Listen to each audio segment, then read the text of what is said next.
Sekarang banyak orang menjadi peminta-minta itu bukan karena kekurangan.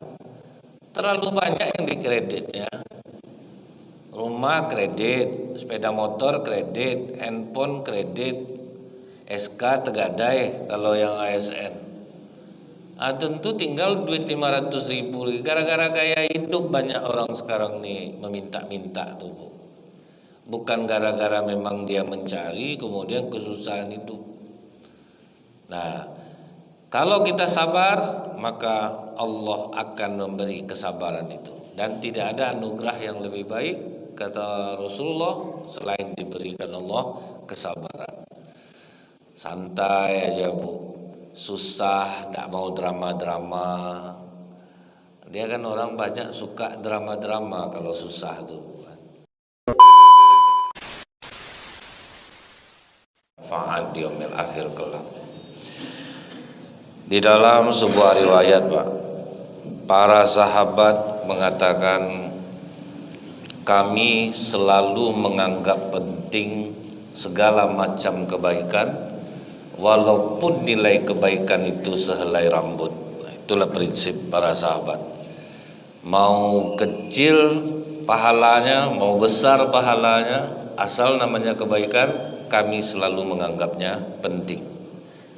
Jadi para sahabat itu, Bapak Ibu, kebaikan di atas segala-galanya.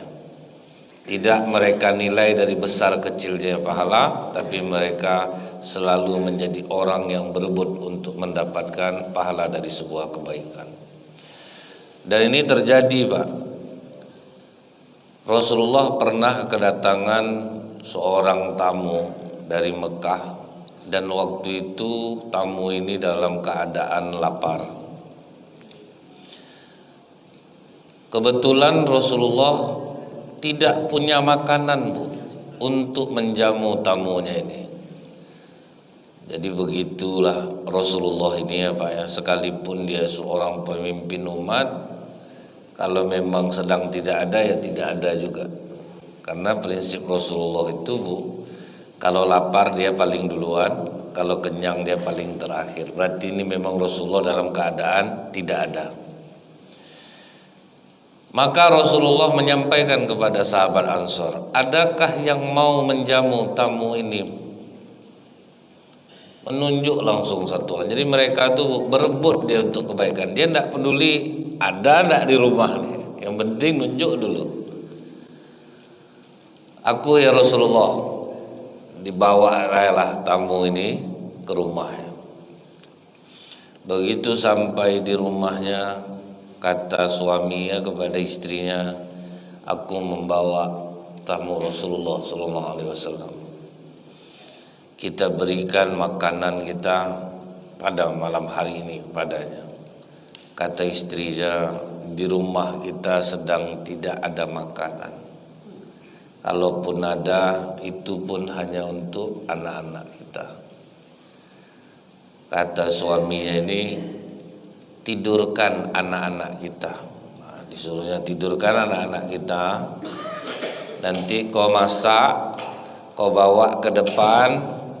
Setelah itu pas kami mau makan, matikan lampu.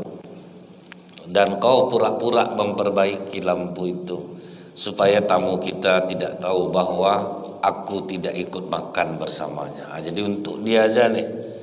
Anak kelaparan, istri lapar, dia lapar. Yang penting tamu nih kenyang, dikasih makan. Melihat kejadian seperti ini nih, Bu, ini yang dikatakan Rasulullah, ahlul jannah. Mereka mementingkan orang lain daripada kepentingan dirinya sendiri. Sempat menantu ibu macam ini, Bu, ibu suruh cerai, yakin saya, Pak. Tidak ada otak suami kau nih. Anak dah jelas lapar, orang lah dikasih makan. Itu susah nih, Pak. Barang langka nih. Jadi Allah memuji, gara-gara itu, Pak, Allah memuji sikap sahabat Rasulullah ini dalam surah Al-Hasyr ayat 9. Wa yu'thiruna ala anfusihim walau kana bihim khasasah. Mereka lebih mementingkan kaum muhajirin daripada kaum ansor, sekalipun yang diberikan itu mereka sangat memerlukannya. Itulah persaudaraan yang sangat dahsyat tuh, Bu, ya. Tidak usah pikirkan diri kita, pikirkan orang lain. Bagaimana orang lain bisa tenang dia, sampai dia rela mematikan lampu agar tidak tahu tamu ini bahwa mereka sekeluarga tidak makan. Jadi ini sangat berat. Bukan amalan yang mudah, mahal, tapi siapapun yang melakukannya dia akan merasakan kenikmatan yang sangat besar. Cobalah ibu-ibu masak, melihat suami makan, melihat anak makan, kenyang perut ibu-ibu. Itu rata-rata seperti itu. Nah, sebenarnya sama. Kalau kita membahagiakan orang, kita juga akan bahagia. Tapi karena kadang kita terlalu mengandalkan kecerdasan kita ini, Pak, kita banyak menganggap hal-hal seperti ini tidak masuk akal. Tapi ternyata Allah memuji sikap orang yang seperti ini. Kalau kita kan, Bu, penuhi keinginan kita dulu, berlebih baru kita sedekah. Kalau bagi para sahabat, penuhi orang, kalau misalnya berlebih baru untuk kita. Nah, itulah cara mereka, Pak, ya, dalam bergaul, dalam memberikan kebaikan untuk orang, sehingganya rezeki mereka terus berlimpah, keberkahan hidup mereka terus berlimpah. Cuman kalau belum kuat, ini mohon jangan diamalkan. Menyesal nanti, Pak. Jangan sembarangan lah, cobalah mengamalkan ini. Tadi istri sahabat ini cocok pula dia, Bu. Sama-sama kuat dia. Ini bapak kuat, ibu nak kuat, azab bapak, percayalah bapak. Udahlah duit dari anak, bekasilah ke orang. Bukan tidak boleh menyumbang tuh, tapi tolong berpikir sedikit kalau nyumbang, azab, Pak. Menggigil tangan mau sedekah tuh, Pak, berpikir lah ini kena marah nanti pulang enggak. Jadi ini keunggulan para sahabat Rasulullah SAW. Kemudian, Pak, kita bisa juga melihat apakah kalau para sahabat itu mementingkan orang lain dan itu selalu akan berlaku, ternyata tidak juga. Nah, ini ya Bapak Ibu, ya, dalam mendengar sesuatu telan bentah-bentah. Kan kita tadi sudah mendengar, Pak, sahabat itu lebih mementingkan orang lain, biarlah dia tidak. Tapi ini tidak berlaku setiap waktu. Dan ini kejadian kepada Rasulullah sendiri. Ada beberapa orang Ansor mendatangi Rasulullah. Mereka meminta sesuatu lah, Bu, karena dalam keadaan kekurangan. Rasulullah memberikannya. Kemudian datang pula kelompok yang lain meminta bantuan ke Rasulullah. Rasulullah pun memberikannya. Datang lagi yang lain meminta bantuan, dikasih lagi sama Rasulullah. Setelah itu Rasulullah katakan kepada mereka, barang siapa yang menahan dirinya dari meminta-minta, Allah akan menganugerahkan kehormatan kepadanya. Jadi dinasihati oleh Rasulullah, Pak. Jadi yang tadi itu berlaku hanya kalau tolong. Ada sifat manusia nih, kalau sekali kita ngasih jadi ATM kita, Pak. Nah, yang macam ini yang dinasihati oleh Rasulullah. Tahan diri kalian dari meminta-minta, Allah kasih kehormatan. Karena yang meminta-minta itu hilang dirinya. Jadi dinasihati Rasulullah, memang dikasih sama Rasulullah, tapi orang yang seperti ini tidak akan menjadi orang yang terhormat. Ini yang selalu pernah saya sampaikan, Bu. Bapak ini rajin ke masjid, tapi belakangan udah takut dia ke masjid tuh, Pak. Gara-gara dia suka nolong-nolong orang. Misalnya ada jamaah masjid tuh butuh apa-apa dibantunya, ada butuh apa dibantu. Oh, pantang nampak muka dia, Pak. Kalau udah sholat dia di masjid itu macam pakai WA orang tuh, Pak, yang suka meminta-minta sama bapak tuh. Sampai gelisah dia, Bu. makan di warung, sedang duduk tenang-tenang datang, assalamualaikum Pak Haji, ya duduk semua, azab gaek itu gara-gara dia mau ngasih. Nah ini kalau yang mental seperti ini, Rasulullah juga menasihati kita, hati-hati nih dengan orang yang seperti ini. Jangan nanti dijadikannya hadis yang pertama tuh, bapak tidak boleh pelit pak. Ingat sahabat Rasulullah dipuji oleh Allah dalam surat Al-Hasyr ayat 9. Mereka lebih mementingkan itu terus dalilnya dibawanya pak. Asal perutnya selamat itu dibawa dalilnya. Nah ini ada keseimbangan pak dalam cara Rasulullah dan para sahabat. Jadi dinasihati jangan suka meminta-minta. Jangan suka menjadikan manusia sebagai sandaran hidup. Artinya jangan suka ngolah orang untuk kepentingan diri sendiri. Setelah itu apa lagi kata Rasulullah? Barang siapa yang merasa cukup, Allah akan mencukupinya. Kalau kita ini qanaah Pak, merasa cukup kita, Allah akan mencukupi hidup kita tuh. Ini yang dikatakan orang, kalau orang bersyukur barang sedikit akan terasa besar. Tapi kalau orang yang kufur sebanyak apapun dia tidak akan pernah merasakan kenyang. Itu bedanya Bu. Kalau kita bersyukur nikmat ditambah itu memang betul Pak. Kalau kita dikasih orang Bu, makasih banyak Pak, makasih Pak, mudah-mudahan berkah harta Bapak. Gara-gara kita mendoakan gitu tuh Pak. Jadi orang selalu bilang itu tuh orang bersyukur tuh. Akhirnya banyaklah orang Pak akhirnya mau membeli ke dia. Ada sifat manusia ini Bu ya, dia di dagang harian. Ditengoknya ibu ini selalu beli di pasar loket. Itu nanti kalau lupa dia beli sesuatu di loket baru singgah ke warungnya. Kalau orang yang tidak bersyukur ngamuk dia Pak. Beli betul lah di pasar Bu. Ini beli banyak ke pasar dia, dikit-dikit baru ke awak. Ini orang tidak bersyukur Pak. Akhirnya tidak mau orang belanja tempat dia. Tapi ada pedagang harian ini Pak, tidak tanggung syukurnya lagi. Dia tahu ibu ini sering belanja ke pasar. Tahu-tahu waktu itu kurang langkok-langkok, beli ke kedai dia. Ada langkok-langkoknya. Ada Bu deh, alhamdulillah ada juga rezeki kami dari Allah lewat ibu. Makasih banyak langkok-langkok. Akhirnya di situ orang belanja. Walaupun lebih mahal dia daripada pasar, mau orang ke dia lagi. Karena orang tahu boleh dipilih cabai ini, dia pilih aja lah Bu, ambil yang bagus Bu. Enggak mau dia Pak. Kalau orang kan enggak usah pilih cabai itu langsung masuk semuanya. Kalau dia enggak, pilihlah. Beli telur, pilihlah. Itu orang yang bersyukur Pak. Ini kadang dipilih-pilih orang telur ngamuk deh. Sama bentuk telur itu semuanya Kak, enggak usah lah dipilih lagi. Beli satu diangkat-angkat telur orang busuk nanti telur. Siapa yang mau belanja Pak? Ini contoh ya Bu ya. Nah kemudian kata Rasulullah, orang yang meminta kesabaran kepada Allah, bersikap sabar, maka Allah akan memberinya kesabaran. Dan tidak ada anugerah yang lebih baik dari Allah selain sabar. Kalau kita lihat, ingat Bapak Ibu, kisah sahabat Abu Dujana radhiyallahu anhu.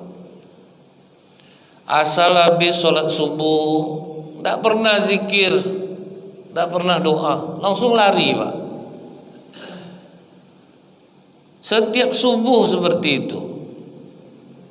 Sampai Rasulullah heran, apa tidak tahu dia keutamaan duduk selesai sholat subuh berjamaah sampai waktu syuruk nih.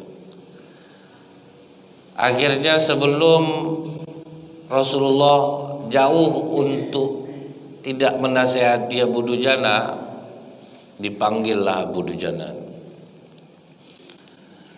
Kenapa kau asal habis sholat subuh itu tidak pernah berzikir dan langsung keluar? Ini dah berapa kali subuh kau perhatikan? Tak mungkin kau tidak tahu keutamaan duduk berzikir setelah sholat subuh berjamaah. Aku bertetangga dengan seorang laki-laki munafik ya Rasulullah. Dia punya pohon kurma yang sebagian buah kurmanya itu mengarah ke halamanku. Aku ini selalu dalam keseharian itu pencarian aku ini kadang hanya cukup untuk makan, bahkan kadang kurang ya Rasulullah. Jadi anak istri aku tuh sering kelaparan. Buah kurma tetangga aku itu gugurnya pas pula waktu subuh. Kenapa aku lari-lari pulang? Aku mengumpulkan kurma tetangga aku itu, kemudian aku kembalikan kepadanya. Sebab keluargaku sering kelaparan. Aku takut kalau terlambat aku kutip kurma tetanggaku itu, anakku nanti yang lapar bangun dimakannya kurma tetanggaku itu. Bagaimana pertanggungjawabanku nanti di sisi Allah? Begitu takut ya Pak. Padahal masalah kurma cuman. Pernah aku terlambat pulang subuh ya Rasulullah. Rupanya aku melihat anakku sedang memakan kurma itu. Aku peluk tubuhnya. Aku goncang, muntahkan nak. Itu menjaga kehormatan diri di sisi Allah. Tidak mau memakan yang bukan miliknya. Kita kue ustad aja lewat dibuat jamaah kadang. Belum dimakan lagi. Ingat saya tuh Pak, saya ceramah Bu, dikasih jamaah tuh lah di depan situ ada salak, ada anggur, ada apel. Saya tinggal beruduk, lenyap Pak. Aduh Ada lagi saya melihat ibu-ibu pergi pesta, rupanya udah bawa gelas aqua kosong tuh masing-masing Pak. Lewat rombongan ibu-ibu ini dekat rendang, selesai rendang tuh Bu. Rupanya dimasukkannya sepotong sorang Pak di dalam gelas itu tuh. Itu nekatnya kita. Berharap doa dikabulkan oleh Allah. Kita Bu, salah satu penghambat doa kita dikabulkan ini kan maksiat Pak. Banyak kemaksiatan yang kita lakukan, kita nyangkakan maksiat tuh menipu orang secara langsung, padahal kita udah banyak juga ngolah orang dari cerita kita, dari pembawaan kita sehari-hari. Banyak sebetulnya kita ini udah berdosa. Cuman kita kan menganggap dosa itu yang besar-besar. Misal kalau syirik menyembah batu, menyembah pohon, sangka kita itu aja yang syirik itu. Padahal di kehidupan nyata kita pun udah banyak melakukan kesyirikan itu, menyandarkan diri kepada orang lain. Kalau ndak ada lah Pak, macam mana lah hidup saya. Udah jadi Tuhan Bapak tuh Pak. Tolong lakukan apa saja dokter, asal anak saya ini selamat. Dokter lah jadi Tuhan ya. Sebetul kita udah banyak mempertuhankan manusia dalam kehidupan kita sehari-hari tanpa kita sadari Pak. Udah banyak. Nah kemudian Bapak Ibu, mendengar itu menangis Rasulullah Pak, karena kekuatan Abu Dujana itu menahan diri. Walaupun aku miskin, aku tidak akan makan sesuatu yang bukan hak aku. Maka kata Rasulullah, ada ndak yang bisa memanggil tetangga Abu Dujana? Dipanggillah tetangganya. Dia Islam juga Pak. Kenapa dikatakan Abu Dujana dia orang munafik? Karena Abu Dujana tetangganya tahu betul dengan dia ini. Orang munafik itu tuh Bu, kan salah satunya kalau bicara berdusta, kalau janji mengingkari, kalau dipercaya dia khianat. Jadi itu ada aja satu Bu, dalam ini kita termasuklah kita orang munafik. Misalnya kemunafikan seorang ustadz itu apa Bu? Ustadz bisa ngisi masjid kami, bisa. Rupanya ada masjid ngasih amplop besar, pindah dia, itulah kemunafikan ustadz. Kemudian mengingkari janji, itu banyak kita Pak melakukan hal seperti ini. Kalau dipercaya khianat, ini nak tanggung banyak lagi Pak.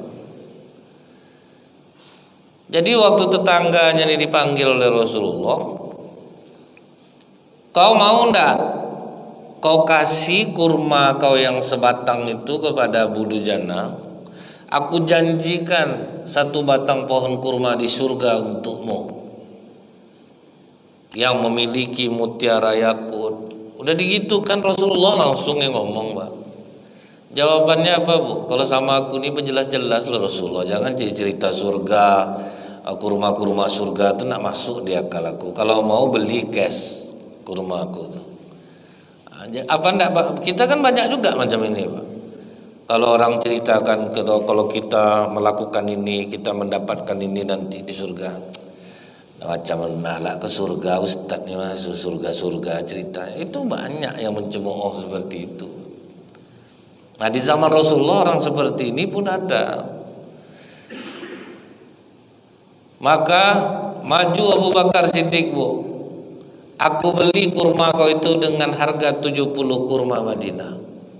Bah, kalau macam ini jelas angkanya nih. Baru mau dia, Pak.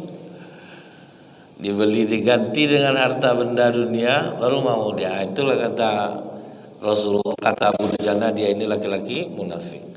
Tapi sikap Abu Dujana ini, Bu, membuat Rasulullah menangis. Begitu sangat dia menjaga kehormatan dirinya.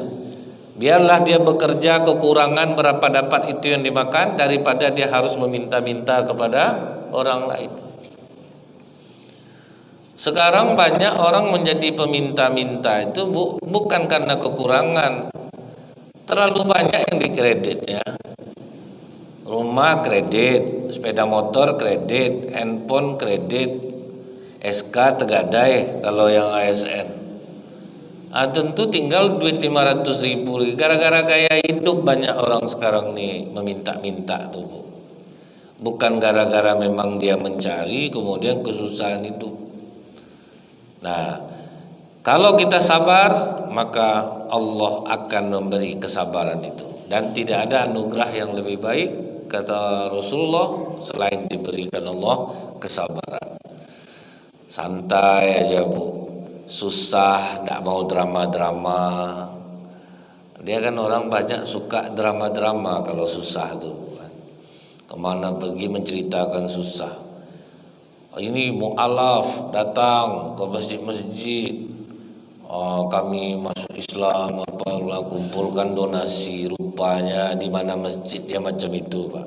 Mu'alaf maulah 10 tahun, Pak. Kalau udah Islam ya Islam, tidak ada lagi alasan apa namanya, Pak ya, meminta donasi ke sana sini. Untung grup WA ini udah lengkap sekarang, Pak.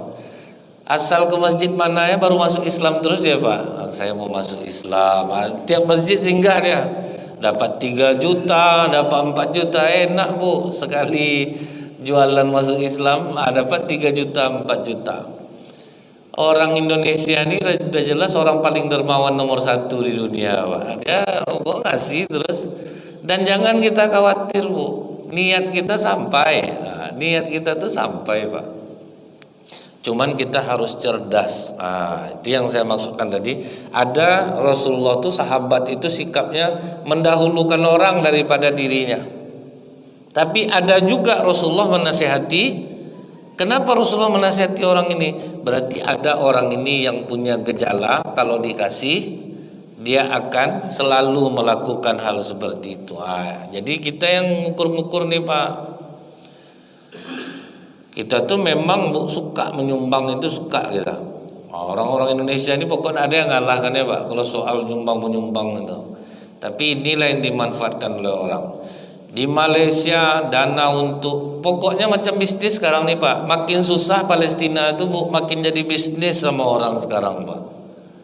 Marilah kita bantu Palestina. Habis di Malaysia duit untuk Palestina itu 242 miliar hilang. Di Indonesia dibelikannya emas berapa kilo kemarin tuh, Pak. Jadi kita harus cerdas nih, Bu. Jadi kemana kita mau menyumbangnya? Udahlah, apa lembaga resmi yang ada di Indonesia? Basnas. Tapi Basnas menyelewengkan, itu sudah ditunjuk oleh negara. Niat kita sampai, daripada masuk ke sini, masuk ke sini, masuk ke sini. Dia yang tambah berduit, Pak.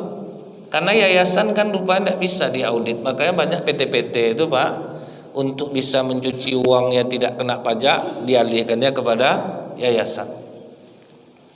Jadi aman asetnya di sana gitu. Saya semangat sebetulnya nengok Bu, orang-orang yang mencari sumbangan untuk Palestina, dibawanya lah syekh dari Palestina, kan gitu Pak ya. Seolah dia tidak butuh, kita tuh tidak butuh ceramah sebetulnya. Kadang 25 menit sudah tuh donasi aja lagi Pak. Jadi ini jual tampang aja, maksudnya jual tampang Pak. Dimanfaatkannya momen itu, dibawanya lah syekh dari Palestina, kita nyumbang. Memang dinampakkan sumbangan tuh, betul. Tetapi dalam kenyataannya ini sudah cukup banyak kejadiannya di Indonesia, memanfaatkan kekuatan kedermawanan orang-orang Indonesia. Bahkan di Riau ini udah kejadian Bu ya, makin banyak dia buat hal seperti itu, makin banyak pula aset pribadinya Pak. Itu tuh yang orang tahu. Kalau orang ngumpulkan duit umat ini jangan lebih gaya lagi Pak, langsung tahu orang dari mana duitnya. Itu yang sedang ngetrend sekarang. Suruh orang ceramah 25 menit, sudah tuh dia menghibah-hibah lagi kepada jamaah. Lihatlah saudara kita di Palestina, mereka kesusahan menunggu uluran tangan kita. Jadi makin ada bencana Bu, macam bisnis jadinya Pak. Wah, ada bisnis. Itu yang harus kita hati-hati. Harus hati-hati, harus cerdas kita Pak. Karena saya pernah kena dulu Pak sama ACT gitu. Kita mau cari sumbangan untuk sumur Palestina. Wah, mendengar untuk sumur Palestina tuh ikhlas lah saya Bu. Nggak saya hitung ongkos, nggak saya hitung penginapan, nggak usah dipikirkan saya punya duit. Wah, rupa dimanfaatkannya Pak. Tahunya saya untung dari TV itu Pak kan. Oh, saya udah curiga Bu, gaya mereka di lapangan mantap-mantap Pak. Handphone mahal. Kok bisa ya gaya bagus-bagus. Awak diarahnya kemana-mana. Lumayan Pak, orang mengumpulkannya. Setelah tahu itu Bu ya, yang kedua dia bawa saya lagi. Dia bawa saya lagi. Akhirnya saya cerdik Pak. Menurut saya cerdik. Saya kasih angka 1 titik sekian juta. Hotel saya itu apa sini. Bisa orang tuh memenuhinya Pak. Oke Ustaz. Tapi apa yang terasa sama saya Bu? Duit saya dapat, keberkahan enggak Pak. Enggak boleh pakai angka rubah ceramah nih. Duit dapat, tapi kebahagiaan tidak ada. Tidak ada keberkahan.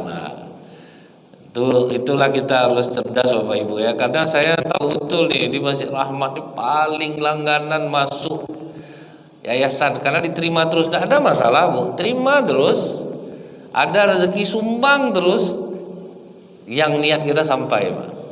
Kalau mereka menyalahinya, mereka lah yang akan mempertanggungjawabkannya. Karena itu tuh paling enak cari duitnya Bu.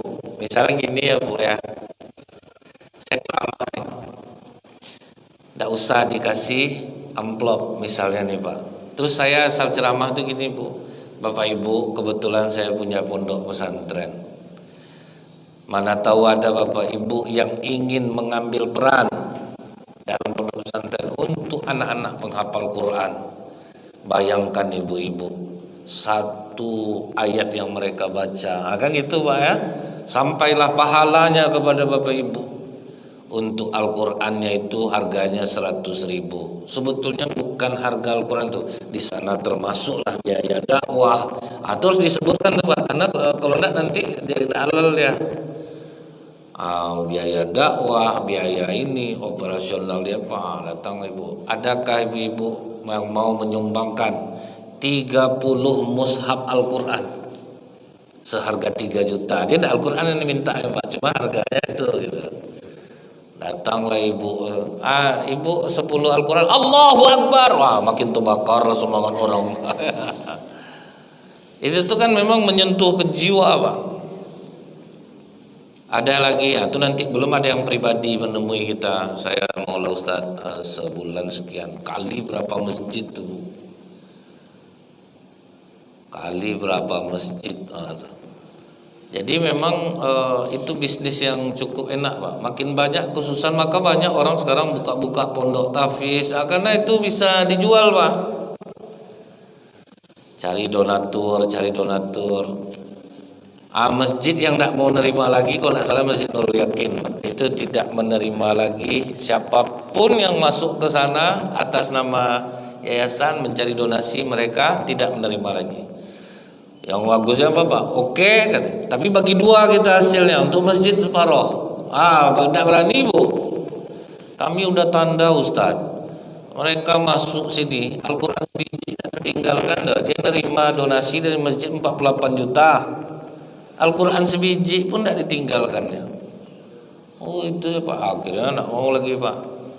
Jadi kita tuh Bu, ingat dari hadis tadi itu, ada kalanya kita betul-betul menyerpis orang. Ada kalanya kita betul-betul menyerpis orang, walaupun harus mengorbankan diri kita sendiri. Tapi rupanya pesan Rasulullah tadi harus juga kita harus jangan selamanya seperti itu. Jadi tengok tipenya nih Pak. Kalau akhirnya dia berulang-ulang, orang kan tahu nih Bu, Masjid Rahmat ini nerima terus, pokok bawa aja lah Syekh dari Palestina bawa kemari.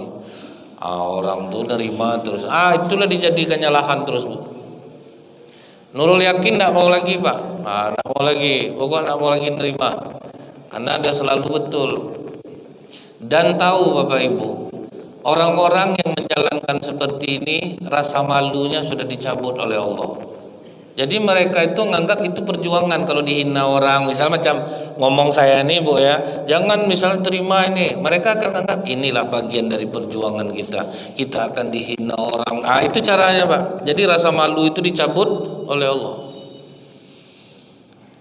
Jadi ini ingat ya Bu ya, pokoknya nampakkan aja Pak. Misal gini Pak, saya naik Honda, bawa beras 20 kilo, nanti di video masuk saya ke desa-desa, nanti saya pampangkanlah pas saya sedang ceramah. Inilah perjalanan saya Bapak Ibu ke sebuah desa di pedalaman Pekanbaru ini, letaknya di 4 km, macam-macam lah Pak. Di sana banyak orang yang susah makan ibu-ibu. Kalau ada yang mau berdonasi silahkan. Kalau yang belum ada pagi ini, boleh nanti hubungi saya. Oh berduit Pak, enak Bu. Jamaah ini baik-baik Pak. Itu yang harus diingat ya Bu ya. Jadi boleh kita berbuat baik, tapi ini tengok, ini jadi manfaat kita enggak? Karena banyak orang Bu ya, gara-gara ngasih sedekah 50.000 ke pengemis, jadi rutinitas tiap bulan dia datang Bu.